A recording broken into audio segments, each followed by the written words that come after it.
El informe sobre el caso Bernal no solo que puso o develó la indolencia del gobierno, sino que además mostró que más allá de las posturas políticas de las integrantes de la mesa, que digamos posturas políticas partidistas, quiero decir, porque ese es un tema político netamente, logró llegar a un punto de confluencia que es la responsabilidad del Estado en un feminicidio, que lo voy a llamar de esa manera, y la necesidad primero de tener el delito de feminicidio como tal tipificado, y luego la necesidad de que efectivamente haya esta, si en la policía hay espíritu de cuerpo, digamos mal comprendido, que también lo haya entre las mujeres, ¿no?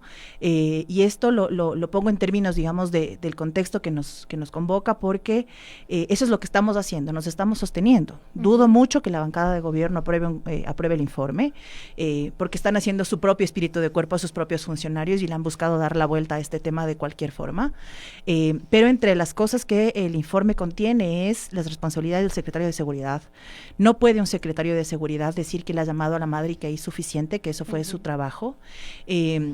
Responsabilidades de la Secretaría de Derechos Humanos, secretaría que además va a sufrir un recorte presupuestario de acuerdo a la proforma del año que viene, y que tampoco puede limitarse a llamadas o a decirnos, o sea, si hay algo que me indignó profundamente en el Pleno, es que ella diga, le llamamos al día 13 a la señora, fuimos a su casa, pero nos dijeron que estaba en La Patria poniendo la denuncia y la fiscalía está en la avenida Patria 9 de octubre. O sea, así, como que fuera un recuento de acontecimientos de un accidente de tránsito o como que fue un robo a mano. Claro. O sea, como que fue sin una cosa tan... Sin ningún enfoque de derechos humanos. Y sin ningún enfoque de género, además de una secretaria de Derechos Humanos que fue vestida entera de morado, pero que claramente no tenía idea de lo que significa no solo el color, sino la lucha detrás del color.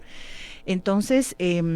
lo que nos queda primero es defender la postura del informe, tomando en cuenta las omisiones que tienen también respecto a la formación de las policías, de las nuevas cadetes. Cuando logramos hacer el primer recorrido, yo fui parte del primer recorrido de la Escuela de Policía, hay una marcada diferencia entre el trato al pelotón femenino y el pelotón masculino de cadetes de formación. Diferencia entre desde las condiciones de las habitaciones hasta el baño donde compartían las cadetes frente a lo que tienen los hombres. Obviamente los cadetes, digamos, empezando, usan las instalaciones que les dan, y nos da cuenta además de que cambiar a una mujer policía no es garantía de que efectivamente hay un enfoque de derechos humanos. Ponerla al frente de la escuela. De la escuela, ¿no? Claro, y que tampoco va a haber un enfoque de género, por muy mujer que ella sea. ¿No? Yo digo porque entiendo que hicieron 2 visitas a la escuela de policía. Nosotros cuando hicieron la invitación a la prensa pudimos ver el edificio donde fue asesinada María Belén. Sin embargo, no pudimos hacer mayor cosa, digo, porque no había un trabajo ni un ejercicio periodístico, porque primero hubo una declaración del presidente, pero no una rueda de prensa que pueda por lo menos poner en el debate desde la prensa esta situación. ¿Qué otro punto prioritario ven aquí en el informe? Entiendo todo el contexto político, pero aquí fue justamente y sigue siendo un caso que conmueve al país, digo, no quiero sonar como ni que los otros casos fueran menos importantes, por supuesto que no lo digo, lo repito porque a veces también hay mucha sensibilidad, obviamente, pero en ese sentido, ¿cuál es lo prioritario que saca este informe? Primero muestra que toda la investigación que se hizo muestra que vivimos en un estado machista, y eso es una cuestión que no podemos dejarla por fuera, y que eso también le atraviesa a la Asamblea Nacional cuando, por ejemplo, es violencia que a las legisladoras, disculpen, las traten de estúpidas, o es violencia que se les niegue la palabra en algún espacio de intervención, o es violencia, algo que yo tuve que vivir en Machala hace unos días en mi comisión de justicia, que lo daré a conocer en los próximos días, que fue un tema, digamos, verbal, pero fue violencia al final de cuentas, y en todo este engranaje de cosas, levantar un informe que plantea el machismo desde el Estado es importantísimo. Que se haya tomado... Y básico, ¿no? Fundamental, porque... primero, más allá de que las mujeres no estamos ocupando espacios de representación, me refiero a la cantidad de ministras y ministros, secretarias y secretarios, la Asamblea Nacional no es ese el caso, digamos. Hay un grueso de mujeres importante, diversas, de diferente representación, de diferente pertenencia partidista, y si en algo hemos coincidido todas es que efectivamente eso tiene que encararse porque la siguiente podemos ser cualquiera de nosotras, digamos. Al menos esa transversalidad de la denuncia es muy importante. Creo que ninguna, o al menos las que son madres, las que no lo somos, en fin, ninguna pudo quedarse, al menos, digamos, espeluznada, conmovida, cuando Elizabeth Otavalo declaró lo que pasaba. Porque fueron una serie de incumplimientos, desde que María Belén ingresa a la escuela de policía. De gobierno. ni se inmutó, ¿no? Pero bueno, hubo una serie de incumplimientos. Desde que ella ingresa a la escuela de policía, desde cómo llega a Cáceres y en el estado en el que llega, a quién le entrega el turno, todas las personas que están alrededor de Cáceres, digamos, en esta omisión de denunciar que estaba en estado etílico, omisión de denunciar que él estaba a cargo de una escuela de policía en esas condiciones, porque eso fue lo que nos dijo la directora de la escuela. Esa noche él estaba en guardia, entonces él sabía quién entraba y quién salía. Él autorizaba quién entraba y quién salía. Y los protocolos que siguieron con nosotros para entrar a la escuela no tienen nada que ver con lo que se ve en los videos cuando llega María Belén o cuando llega el propio Cáceres, ¿no es cierto? Entonces, toda esta narrativa de los hechos que está cronológicamente establecida y explicada en el informe da y decanta en las responsabilidades de los funcionarios.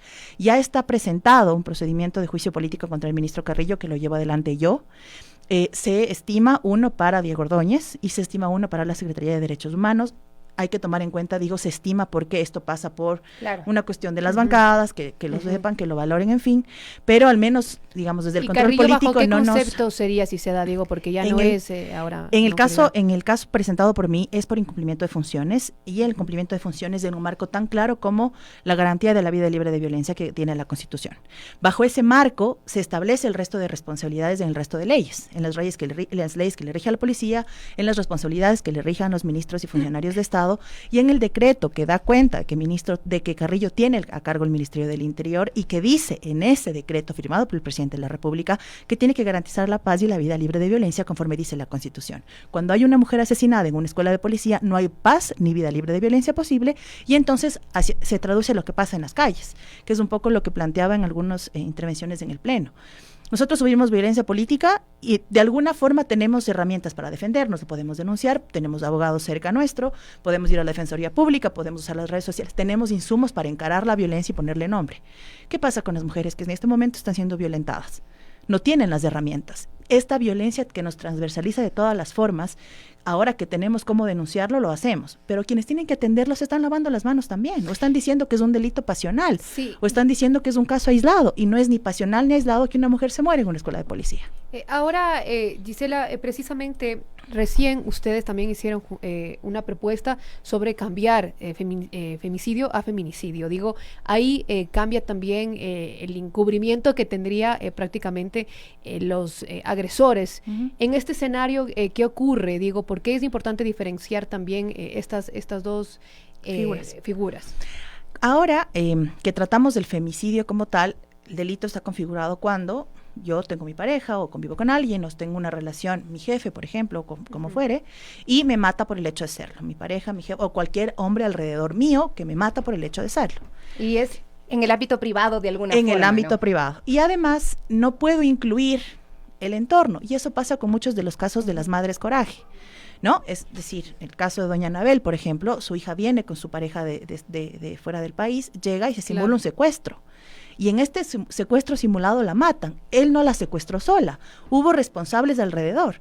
Pero ¿qué es lo que le decían en la justicia? Que tiene que cambiar de tipo penal, que tiene que hablarse de homicidio y no de femicidio, porque en el homicidio sí entran más actores, pero en el femicidio son 2 personas, ¿no?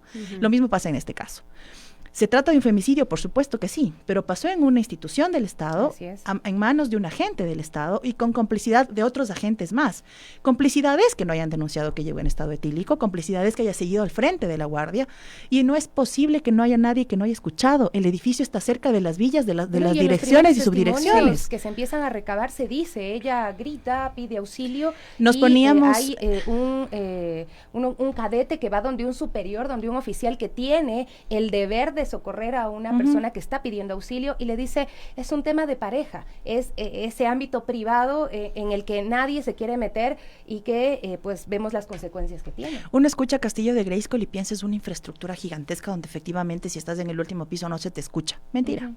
Las paredes tienen un grosor, ¿qué será? De 10 centímetros entre cuarto y cuarto. Es imposible que no se haya escuchado. Detrás del edificio está la villa de la dirección y subdirección de la escuela, detrás del edificio donde pasaron las cosas. Y hay que preguntarnos por qué a los cadetes toda la revisión, por ejemplo, porque en el pelotón femenino hay cámaras por todos lados, en el masculino también, pero en el área de oficiales nada.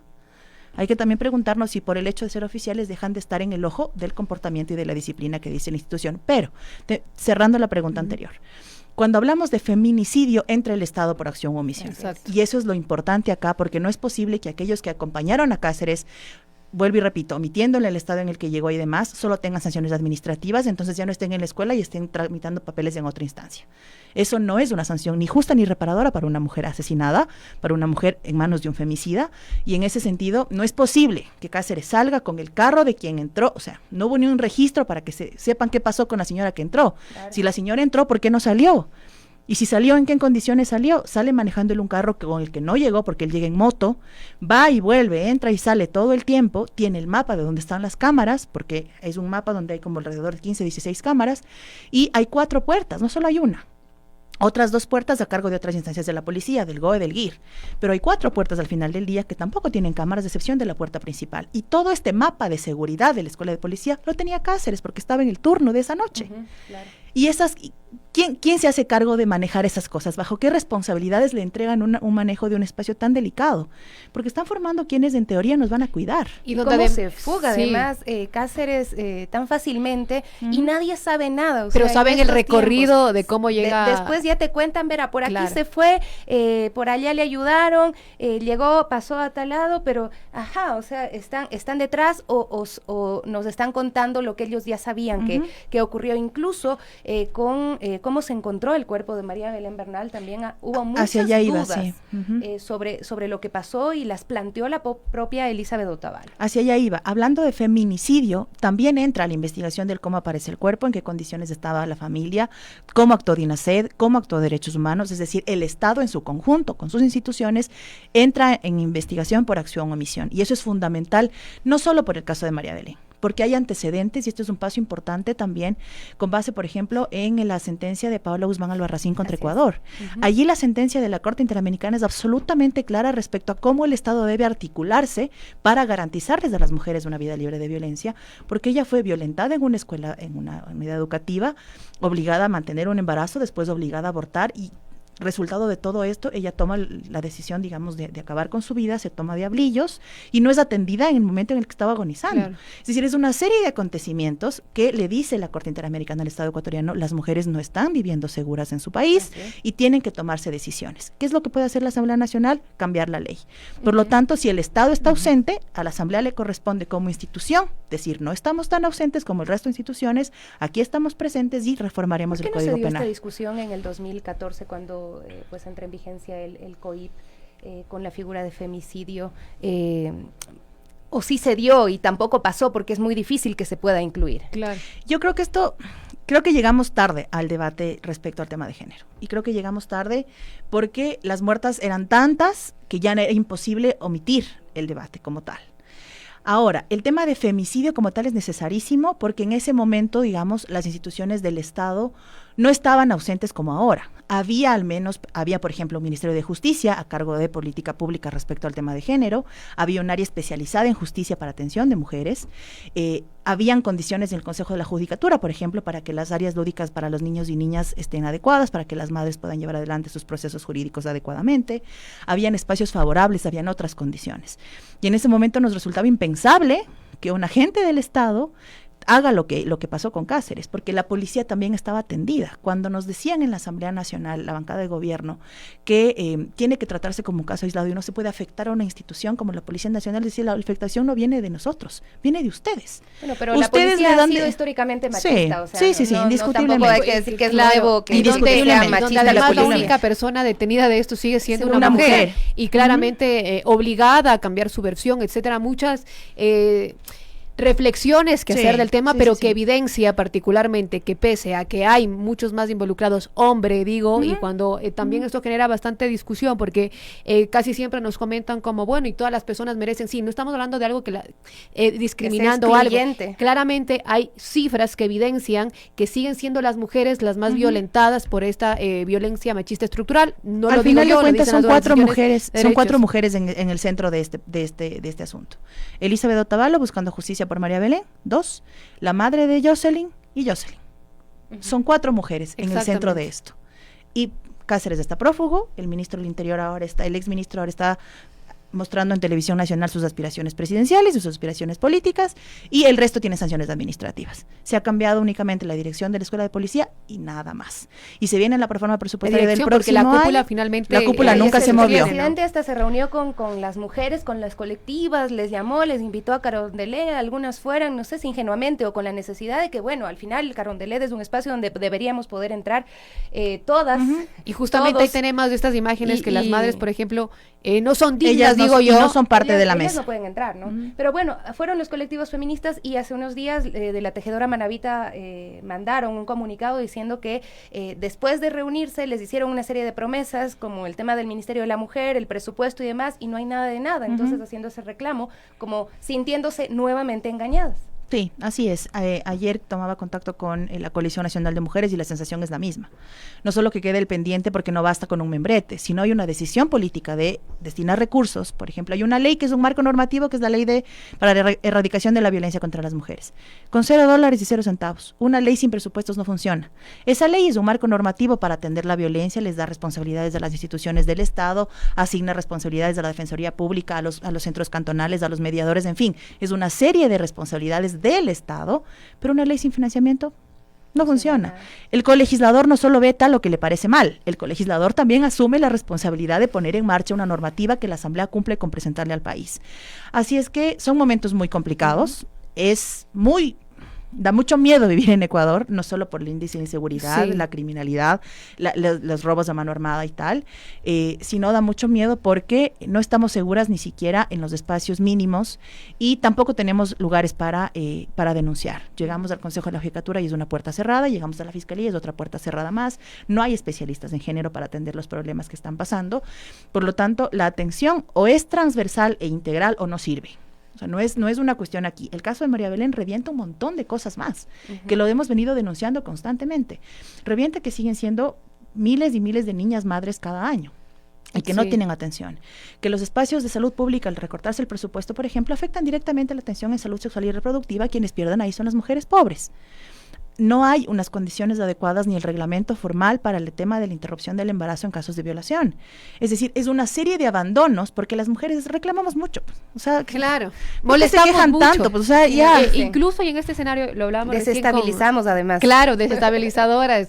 Y hay que investigarnos, a los colectivos de mujeres, pero por ejemplo, recién a lo que tú traes aquí, Giselle, porque es además el tema del impacto también que está ocurriendo en las cárceles, pero no solo los hombres y las bandas asesinándose, sino las mujeres que están enfrentando eso. Por ejemplo, hay un reciente informe del impacto de la cárcel en las mujeres familiares. Las más afectadas, las mujeres, porque son las que sostienen los hogares, porque son las que tienen que sostener a las personas de su familia, a los guaguas, tienen que llevarle además la comida, las personas privadas de libertad y una serie de situaciones que levanta esto, donde nuevamente las mujeres somos del centro de esto, ¿no? Y donde asumo yo que es una realidad que ni siquiera está en la mente o en el trabajo del gobierno, digo, ni de la Secretaría de Derechos Humanos, porque no hay trabajo aquí de la Secretaría. Ayer veíamos un video que en redes sociales se hizo viral sobre una niña que intentó ser secuestrada y que logra, digamos, toparle a una muchacha que estaba en la calle,